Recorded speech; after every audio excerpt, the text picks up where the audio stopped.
Wednesday morning இது நேற்று எடுத்த வீடியோட கண்டினியூவேஷன் தான். காலையிலே லஞ்ச் ஒர்க் பிரேக்ஃபாஸ்ட்டு எல்லாமே முடிச்சதுக்கப்புறம் குழந்தைங்கள ஸ்கூலுக்கு அனுப்பிட்டு சிங்கில் இருக்கிற மொத்த பாத்திரத்தையும் கழுவிட்டு 2 உப்பு ஜாடி மட்டும் இருந்தது, அதையும் கழுவி வெயிலில் கவுத்து வச்சுட்டு பார்த்திங்கன்னா துணி துவைக்கிறதுக்கு வந்துட்டேன்.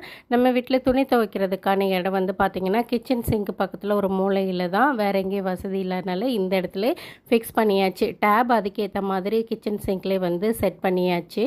அதுக்கப்புறம் வந்து இருந்த அழுக்கு துணி எல்லாத்தையும் போட்டுட்டு தேவையான அளவு பவுடரும் போட்டுட்டு மிஷினில் துணியை ஓட விட்டுட்டோம் அப்படின்னா நம்ம வீட்டில் க்ளீனிங் ஒர்க்கெல்லாம் ஸ்டார்ட் பண்ணிடலாம். வீடெல்லாம் பெருக்கி மாப் போட்டுட்டு அடுத்தது நேற்று கிராசரி வாங்கிட்டு வந்தது கொஞ்சம் இருந்தது, அங்கங்கே இறஞ்சி கிடந்தது குழந்தைங்க பார்த்து வச்சதில், அதை தனித்தனியாக எடுத்து செக்ரிகேட் பண்ணி வச்சுட்டு இந்த சோப்பு க்ளீனிங் ஐட்டம் எல்லாமே தனியாக ஒரு பாக்ஸில் வச்சுட்டோம் அப்படின்னா நமக்கு அக்சஸ் பண்ணுறதுக்கு ஈஸியாக இருக்கும்னு அதையும் தனியாக ஒரு பேஸ்கெட்டில் எடுத்து வச்சாச்சு.